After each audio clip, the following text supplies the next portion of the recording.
Na Prever FM, você começa o dia bem informado. Com satisfação que nós estamos recebendo aqui na bancada do Primeiro Jornal, o Dr. Paulo Buchignani, delegado da DISI, Delegacia de Investigação sobre Entorpecentes de Botucatu. Dr. Paulo, satisfação muito grande em tê-lo aqui no Primeiro Jornal. Bom dia ao Márcio, bom dia ao André Godinho, esses ícones do jornalismo botucatuense. Bom dia, Ellen, tenho muito prazer em te conhecer nessa oportunidade. Bom dia aos ouvintes e, em primeiro lugar, eu gostaria de parabenizar toda a direção do Prever FM e todos vocês por esse belíssimo estúdio, pelo belíssimo programa que vocês vêm desenvolvendo, né? Já aí alcançando altos índices de audiência e realmente fiquei impressionado de ver a qualidade do estúdio, a qualidade do trabalho que vocês estão executando aqui. Estou à disposição. Muito obrigado, doutor Paulo. Quanto tempo já de DISI? De DISI eu tenho 29 anos. 29 anos. 34 para 35 anos de polícia e 29 anos de DISI.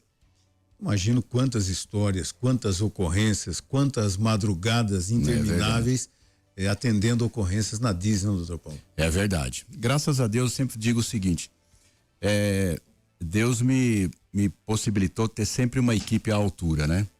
Sempre policiais obstinados, policiais dedicados, policiais íntegros, policiais que realmente vestiram a camisa e foram meus grandes companheiros aí, né, ao longo desse tempo. Eu tenho um que até hoje está comigo, nós trabalhamos 3 anos na DIG juntos e agora 29 anos juntos na DIG também, que é o Baceto, Newton Luiz Baceto. Então nós estamos juntos aí trabalhando há 33 anos, é uma história.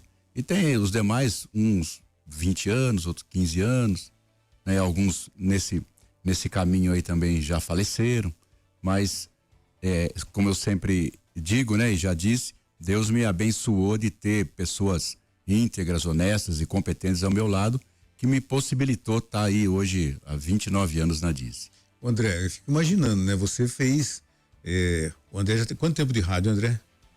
Quase 30 anos já. Quase 30 anos de rádio. E no rádio no interior, rádio raiz, você faz todos os meandros do rádio. Você faz reportagem policial, você faz esporte, você faz o rádio do interior, é uma grande escola que você tem que aproveitar.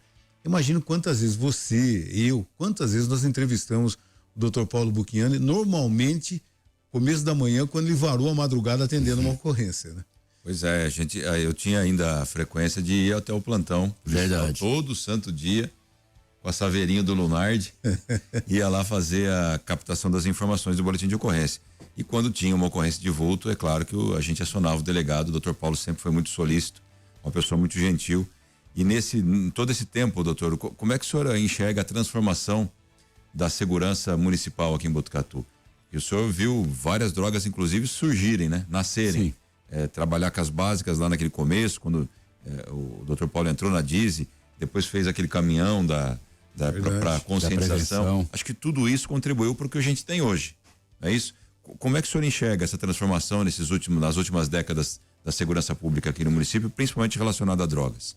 Olha, eu vejo por vários aspectos. Primeiro, o próprio crescimento da era digital, da inteligência policial, isso é fundamental para que as investigações possam ser feitas de maneira mais contundente, né? Muitas apreensões nós fizemos no passado, num passado recente. Ultimamente nós estamos com um pouco mais de dificuldade com relação à DISI, porque infelizmente o número de policiais tem diminuído, né? Mas tenho certeza que o nosso seccional, o nosso diretor vem trabalhando nesse sentido para que nós possamos ter, né, um número suficiente de policiais que possam atuar nesse contexto. Na parte de prevenção, eu sempre fui você acompanhou bastante, né? Me lembro de você novinho, ainda lá começando os seus primeiros passos no jornalismo e hoje se tornou um brilhante jornalista.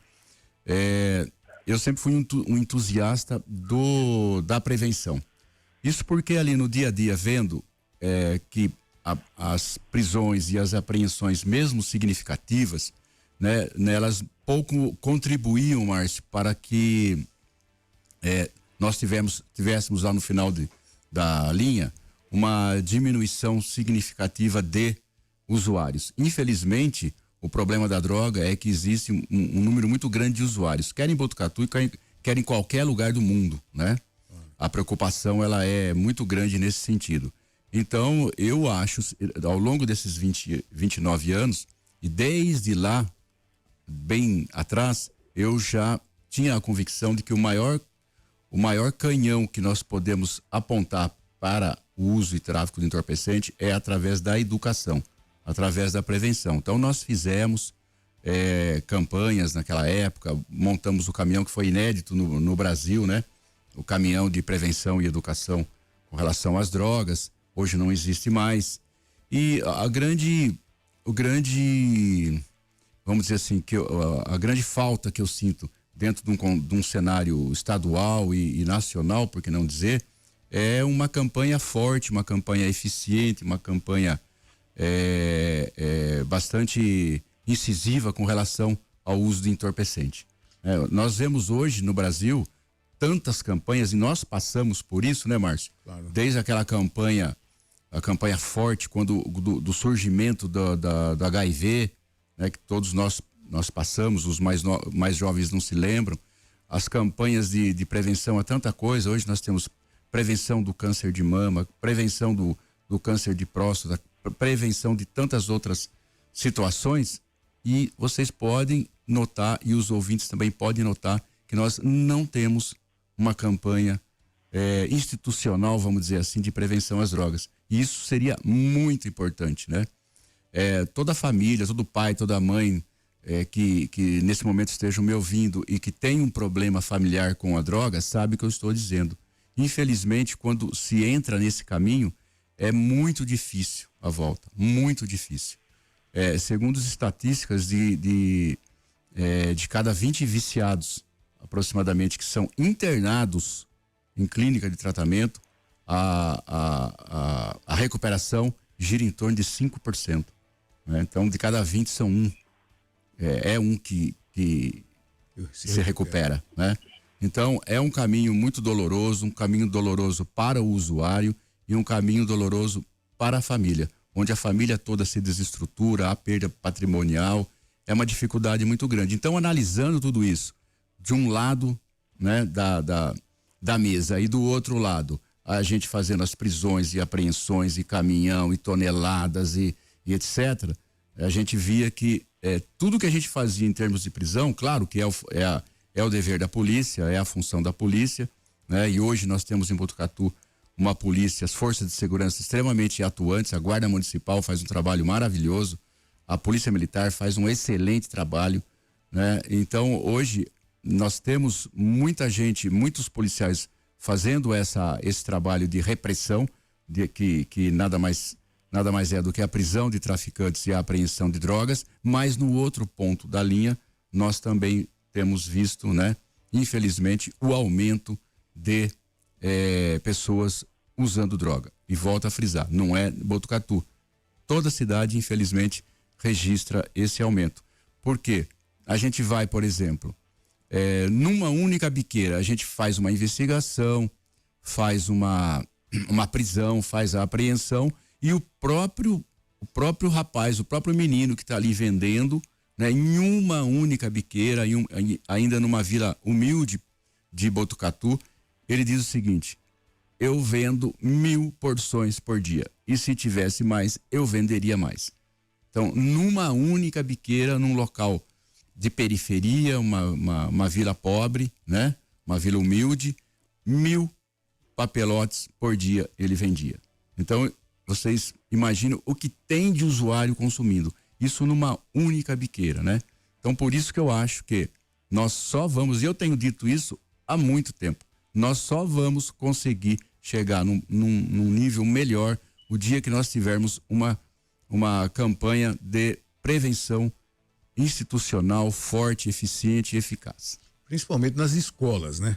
Principalmente nas escolas. Porque a criança, a gente sabe disso, que a criança, atua como um agente multiplicador de coisas boas. A criança com 6, 7, 8 anos, já tendo a informação do malefício da droga, ele vai levar isso no almoço com os pais, ele vai ter a consciência, ele vai saber do que se trata, né? E é importante que saiba mesmo, que hoje em dia o traficante, ele está presente em todos os lugares inimagináveis, inclusive. Exatamente. Né? Então, se você tiver dentro das escolas que a garotada tenha consciência que a droga, o malefício da droga e tudo mais, com palestras, fazendo parte quase que do currículo escolar, eu acho que isso contribuiria muito, não, doutor? Eu trago para mim um exemplo que eu tive em 1996, quando nós inauguramos o Museu do Entorpecente na DISE. Naquela época funcionava na própria DISE e as escolas agendavam os horários, as visitas, exatamente. E lá tinha, ou era eu mesmo, ou tinha sempre um policial treinado para explicar as coisas ali, né, do museuzinho.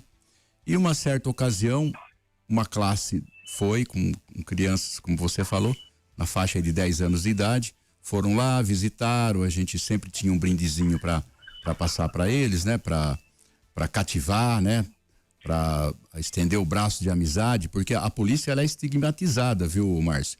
É muito comum em toda a família, quando a criança está fazendo alguma arte, está aprontando alguma, primeira coisa que o pai e a mãe falam, vou chamar a polícia, entendeu? Então a criança já nasce com aquele medo de polícia, já cresce com aquele, polícia, né? Vendo a polícia uma coisa feia, com uma coisa que, né, que cause medo, um bicho papão, exatamente, Ellen. Então a gente tentou naquela época também desmistificar isso, né? Trazer esse bom relacionamento com as crianças. Então essa classe foi lá, visitou o museu, né? E no período da manhã, quando foi à tarde, apertou a campainha lá, nós fomos ver, a menininha tinha trazido o pai e mais um irmãozinho e pediu para mostrar para eles. Então toda aquela explicação que ela teve de manhã, ela, assim, com bastante entusiasmo, ela explicava pro irmãozinho e explicava pro pai. Olha, pai, legal. Isso aqui, olha isso aqui. Então, naquele momento eu vi que a gente estava no caminho certo, né? Todos os alunos que foram, se não adiantasse para nenhum, para aquela menininha adiantou. Seria uma vítima a menos aí de todo esse contexto. Bom, vai participar também da nossa conversa aqui o Lorival Panhosi, que está em São Paulo, e também participa da entrevista com o Dr. Paulo Buchiani. Bom dia, Lorival. Bom dia, Marco, ouvinte da TV FM. Antes de tudo, doutor Paulo, é uma honra te receber aí nos estúdios da Prevê FM. Infelizmente não pude estar aí para te dar um abraço. Eu tenho certeza que esse grau de excelência que Botucatu atingiu, de segurança, boa parte em razão do seu trabalho, da sua equipe, e por isso todos nós, Botucatu, é muito grato. Muito obrigado. E do trabalho que já fazem de conscientização das crianças, eu acho muito importante. E certamente você também faz um trabalho de investigação, um trabalho de inteligência. E eu digo isso porque que causou grande preocupação em mim, no Godinho, no Márcio, na Eri. Nós estávamos conversando sobre isso ontem. Semanas atrás, nós tivemos um caso aí de um incêndio na cidade de Botucatu, e depois se descobriu que um dos suspeitos possivelmente é uma pessoa que trabalha como pipoqueiro na frente de uma escola. Não tem relação de nada? Não.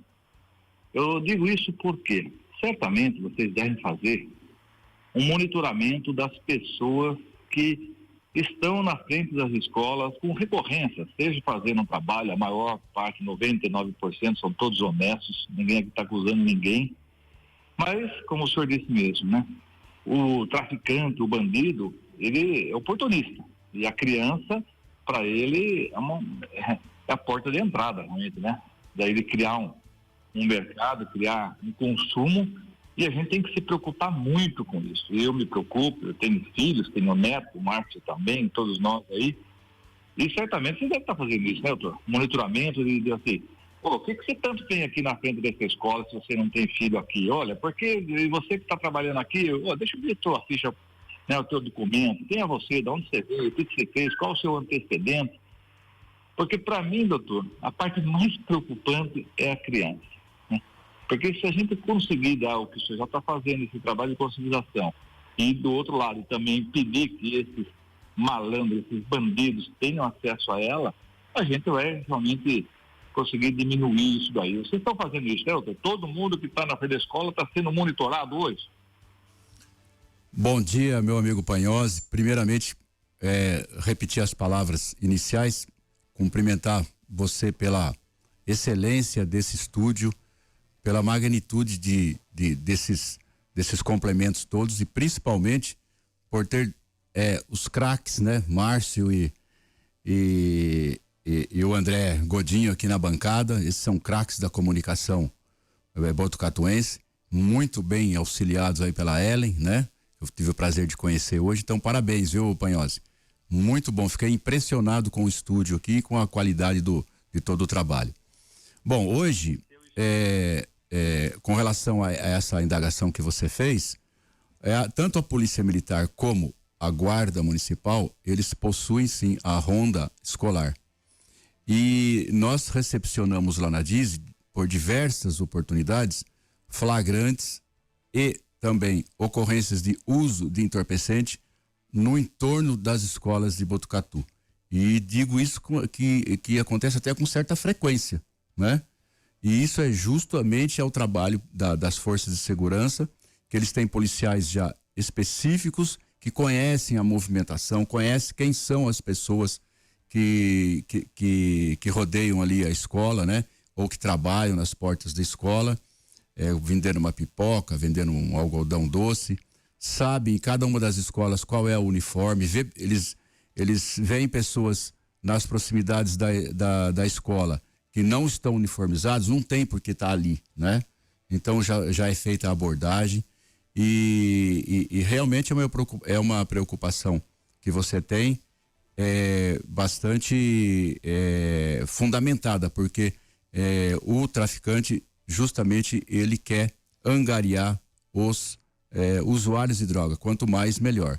E sempre a escola é uma preocupação muito grande da polícia, e esse trabalho é muito bem feito, sim, Panhose, tanto pela Guarda Municipal como pela Polícia Militar, ali em loco, no entorno das escolas, e depois na complementação através dos atos de polícia judiciária na delegacia de polícia. A gente percebe, doutor Paulo, nesse seu tempo de DISE, né? Que a apreensão antigamente era uma determinada droga, com mais constância. Hoje em dia, o leque de opções aumentou consideravelmente, né? É verdade. Cada ano, praticamente, você tem uma droga nova, mais letal, inclusive, né? É verdade. É um trabalho contínuo, sempre imaginando assim o que vem pela frente, né? Olha, Márcio, nós temos relatos de drogas antes de Cristo. Então, a droga, infelizmente, ela caminha com a humanidade. Nós nunca vamos conseguir acabar com as drogas. Ninguém nunca vai conseguir acabar com as drogas. Se tivesse alguém com o poder hoje de descer a terra e eliminar todas as drogas, infelizmente o ser humano amanhã ele inventaria alguma droga, né? Isso é histórico. E hoje, por exemplo, né? Eu me lembro da primeira apreensão de crack em Botucatu, né? Que eu participei. Na época, eu trabalhava junto com o doutor Valdomiro Milanese, né? Que hoje está em São Paulo, um grande delegado, não só pelo seu tamanho, né? Pela sua estatura, mas um grande delegado, assim, na sua forma de atuação. Eu trabalhava com ele na época e eu me lembro da primeira apreensão de crack, que era, vamos dizer, uma pedrinha um pouco maior, ou mais ou menos do tamanho de uma pecinha de dominó, né? Veja a quantidade de hoje de crack que se apreende. Até o ano passado, vamos dizer assim, nas conhecidas biqueiras em Botucatu, biqueira, né, para os ouvintes conhecerem um pouquinho desse linguajar, são os pontos de venda de entorpecente, vulgarmente chamados de biqueiras. Então, nesses pontos de venda, não tinha o êxtase, por exemplo, não é? O comprimido, que é uma droga sintética. Não existia. Hoje, em muitas biqueiras já possui a venda direta do êxtase. Era muito difícil se apreender também nas biqueiras o LSD, uma droga que teve o seu auge, né, no movimento hippie da década de 60, que são as mais terríveis alucinações. É a única droga que possui o efeito flashback. Quer dizer, a pessoa usa hoje, de hoje até 4, 5 anos futuros, ela nunca mais usou, os efeitos alucinógenos podem voltar. É uma droga perigosíssima. Hoje você encontra LSD sendo vendido em biqueiras. Entendeu? O que mais? O que o pessoal chama hoje de dry, que é o haxixe, ainda potencializado com teor de THC, que ele é extraído também da cannabis sativa, um teor de THC muito forte, muito alto.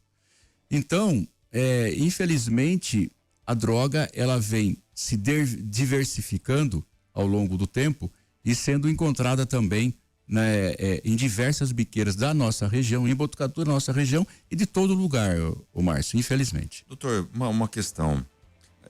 Embora não com tanta frequência, mas existem campanhas de conscientização do uso de droga, né? Todo mundo sabe que droga faz mal. Se a gente perguntar para qualquer pessoa, droga, o nome já... Sim. Na sua experiência desses quase 30 anos aí de Dize, o que leva uma pessoa a entrar na droga? Qual é o motivo que o senhor tem ouvido o relato? Não sei se o senhor acredito que questione isso quando vai lá uma pessoa a primeira vez. O que leva a pessoa a entrar na droga, sendo que todo mundo sabe que faz mal, que vicia, que tem todo esse dano patrimonial que o senhor contou aí? A própria sociedade acaba sofrendo, porque não é só o dano patrimonial da própria família, às vezes o cidadão entra na vizinhança, acaba desestruturando toda a situação. Por que as pessoas entram na droga, na sua opinião? Bom, são muitos os fatores, mas eu vou direto numa que é bastante polêmica, mas eu sempre costumo falar a verdade nessas situações. E a gente tem uma abordagem em palestra, etc., focado nisso que eu vou falar. É o prazer. Infelizmente, cada uma das drogas, ela traz um prazer. Só que esse prazer, e é isso que naquele momento inicial o jovem não sabe, ou se sabe, despreza, porque o jovem ele acha que ele é eterno. Ele acha que nunca nada de mal vai lhe acontecer. Ele acha que vai passar muito tempo para ele para ele fazer um flerte com a morte, entendeu? Então ele acha que ele experimenta a droga, gosta, tem dentro dele alguma satisfação. Cada uma das drogas traz alguma coisa e depende muito também do que aquele jovem, do que aquele usuário está buscando na droga. Às vezes ele entra para buscar uma recuperação de uma desilusão amorosa. Às vezes ele entra porque o ambiente familiar está desestruturado e ele quer algo que ele possa trazer um conforto, uma calma. Às vezes ele entra porque na balada os amigos ensinam que ele, por exemplo, usando determinada droga, ele vai ficar mais alegre, vai ficar mais desinibido, ele vai ter menos cansaço, ele vai dançar a noite inteira. Então são prazeres assim que num primeiro momento ele encontra com a droga. Só que daí existe o seguinte, ele fala, esse jovem, vamos focar então nesse jovem que você falou, que é um jovem que sabe que a droga mata, sabe que a droga destrói, ele sabe porque o pai e a mãe falam, ele sabe porque aprendeu na escola, ele sabe porque o pastor, o padre, o religioso pregam para ele é um bom jovem e ele sabe disso, né? Mas ele pensa o seguinte, eu vou fazer, nossa, foi legal, eu vou fazer isso só de vez em quando, entendeu? Isso que eu tô te contando não é coisa da minha cabeça, é fruto da conversa diária que a gente tem com todo mundo que é pego lá. Eu tenho esse tipo de curiosidade e não é nem curiosidade, eu acho que é um dever que a gente tem para a gente poder se instruir e passar isso adiante. Então, ele faz o seguinte: eu vou usar só de vez em quando. Eu sei que isso aí mata, mas eu não vou me viciar nisso. É aí que acontece, né? E aí que acontece. Então, no começo. Ele não consegue, né? No começo, ele. Eu só vou usar quando for na balada, de sábado. Aí chega num sábado, ele cheirava um papelote de cocaína junto com o amigo, eles compravam, dividiam o papelote, cheirava, nossa. Passou pouco tempo, isso depende de organismo para organismo, né? Como a água que a gente tá bebendo. Eu já percebi que nenhum de vocês três tomou água até agora, já tomei 2 vezes. Então depende do organismo, né? De cada um. Em muito pouco tempo, aquele papelote que ele usava com o amigo já não vai mais ser suficiente para ele ter essa boa sensação. Aí ele vai falar, você compra o seu que eu compro o meu. Mais um pouquinho de tempo, aquele papelote que ele usava sozinho também não vai mais fazer o mesmo efeito. Ele vai ter que usar 2 e depois 3 e assim por diante. No momento em que ele começa a fazer isso e começa a diminuir os intervalos, não é mais só no sábado. Nossa, hoje é quarta-feira, tô nervoso, tô preocupado, ou eu estou eufórico, meu time vai jogar na Libertadores, eu vou assistir no bar tal, vou assistir na casa dos colegas, vamos fazer um, mas só hoje, só essa quarta. E assim começa. A hora que ele percebe, ele já está dependente. E isso se dá de forma muito rápida, muito Todas rápida. as drogas. Com o crack ainda é pior, que eu vou chegar lá. Com todas as drogas.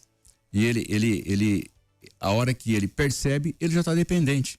Primeiro a dependência psicológica, porque se ele vai na balada e não tiver a droga, não é a mesma coisa. Né? Já está condicionado. Né? Está condicionado, não é a mesma coisa. A música tá maravilhosa, as meninas tão bonitas, o Guaraná tá gelado, entendeu? Mas se não tiver a droga, não é a mesma coisa. Então já é uma dependência psicológica. E depois vem, muito rapidamente, a dependência física. Quando acontece isso, só temos uma solução, que é o tratamento.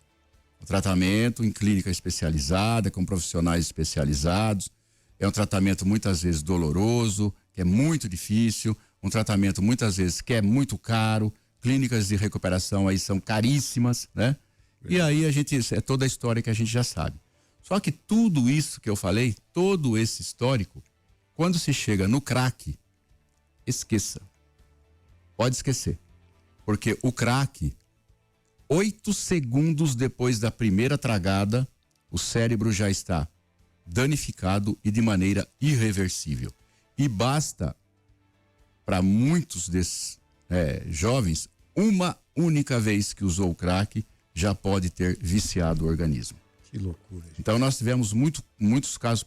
Posso contar um pequeno caso? Claro. Antes do senhor contar, doutor, eu preciso chamar um rápido intervalo e já esse caso que o doutor vai contar, nós estamos conversando hoje com o doutor Paulo Bucchiani, delegado da DISE, Delegacia de Investigação sobre Entorpecentes aqui de Botucatu, no primeiro jornal da Prever FM. Nós vamos tomar água agora, hein, doutor? Agora vamos. Agora vamos tomar água, já voltamos. Doutor Paulo, o senhor vai contar uma historinha agora, aqui pro pessoal que está acompanhando o primeiro jornal. Fique à vontade agora. Vou falar bem rapidinho então, Márcio, obrigado. Para que os ouvintes tenham uma noção, e muitos jovens também que estejam nos ouvindo, como, né, uma única situação pode acabar com a vida da pessoa e de toda a sua família. Há alguns anos atrás existia um jovem em Botucatu que diziam que ele era um craque. Eu conheci ele já na segunda fase da vida dele. E veio um time profissional, um time de destaque dentro do estado de São Paulo, e levou esse menino embora com um empresário, um menino bastante humilde. E aí, quando o menino foi embora, o que todos eles falam, né? Mãe, pai, quando eu ganhar o dinheiro, eu vou comprar uma casinha para vocês. E lá foi o moleque, com o sonho, com a esperança, com o futebol que ele tinha, foi para esse time, com toda a preparação física, com estudo, com dentista, com nutricionista, com tudo. Alojamento, etc. Passado pouco tempo, o diretor do clube ligou pro pai e falou, pode vir buscar. Não, mas como eu vou buscar? Não, vem aqui que a gente conversa. Chegou lá, as malas já prontas, e aí o pai teve a triste notícia. Pegaram o menino usando droga no alojamento. E aí ainda tentaram conversar, o empresário, o pai, né? Não, mas ele é muito bom. Não, mas a gente sabe que ele é bom, mas se ele ficar aqui, ele vai contaminar todo mundo. Infelizmente. Aí voltou o menino, com as esperanças frustradas, né? Com os sonhos frustrados, voltou para Botucatu, e aí sim eu o conheci depois de um certo tempo, quando ele foi preso por tráfico. Então, do sonho, né, de uma vida melhor para ele e para a família, a frustração, uma dura realidade. A dura realidade, e acabou entrando no tráfico. Aí, conversando com ele, ele disse o seguinte: doutor, o senhor acha que eu queria usar naquele lugar? Eu tinha tudo lá. Eu tinha os equipamentos para jogar futebol, material, tinha tudo. O senhor acha que eu não lutei para não usar? Só que teve uma hora que eu não consegui. Aí ele me explicou que ele sempre foi um esportista, nunca usava droga, sempre foi um bom aluno, um bom filho, porém, numa festa de final de ano, com os amigos da escola, para dizer que, né, você é careta, isso, aquilo, para dizer que ele estava enturmado, ele usou uma única vez o crack. Ele falou: eu não pensei que usando aquela uma vez junto com a turma ia trazer essa consequência na minha vida. Então, naquele momento, já embalado provavelmente por uma cervejinha, alguma coisa assim, ele, para ficar de bem com a turma, ele usou pensando que seria uma coisa irrelevante, e ocasionou tudo isso na vida dele. Então eu sempre gosto de contar essa história, porque às vezes as pessoas acham que uma única vez, só um fim de semana, só um pouquinho, né, a gente ele não vai ficar livre disso, e ao contrário, né, pode estar ingressando num caminho que, sem dúvida alguma, parece um jargão, né? É um jargão, mas parece coisa comum, mas é a pura realidade. É um caminho que dificilmente tem volta. Que coisa, né? E com esse depoimento, com essa história triste, a gente gostaria de agradecer a sua participação aqui, doutor Paulo. Já sabe o caminho, vai ser convidado outras vezes, porque tem assunto porque pra tem caramba pra assunto tocar. interminável para a gente começar aqui, fazer um programa inteiro sobre isso, para ajudar as pessoas na conscientização, principalmente com relação a isso. Essa história, eu não conhecia essa história, sabe? Mas é uma verídico. história chocante, é uma história que o doutor Paulo vivenciou, né? E que, acima de tudo, destrói sonhos. Destrói sonhos. Droga, né? Destrói sonhos. Destruiu o sonho de um garoto, de uma família, né? E que poderia estar contagiando outros garotos a entrarem no mundo esportivo, no mundo da bola, e mudar a vida das famílias. E você usou bem essa expressão, que eu sempre gosto: destrói sonhos. Destrói o sonho de uma mãe, de um pai, de ver um filho, né, se formado, de ver um filho trabalhando, de ver um filho prosperando, de ver um filho constituindo uma família. Destrói os sonhos da família. O Márcio, André e a Ellen, eu agradeço a oportunidade. Um grande abraço para o meu amigo Lorival também. Mais uma vez, parabéns pela excelência do trabalho aqui. Me coloco sempre à disposição, sempre que necessário estarei aqui, né? E quem sabe um dia a gente possa desenvolver um trabalho de prevenção de drogas. Hoje, vocês sabem muito melhor do que eu, porque vocês são profissionais da área. Hoje nós temos profissionais de marketing, de mídia, de virtual, né, André? Eu acho que todos nós sabemos que hoje nós passamos, e muito mais os jovens passam, cerca de 2/3 da vida nas redes sociais. Então, eu acho que hoje um trabalho de marketing, um trabalho de prevenção, de conscientização tem que passar por aí também, com profissionais competentes nessa era digital que nós temos, né?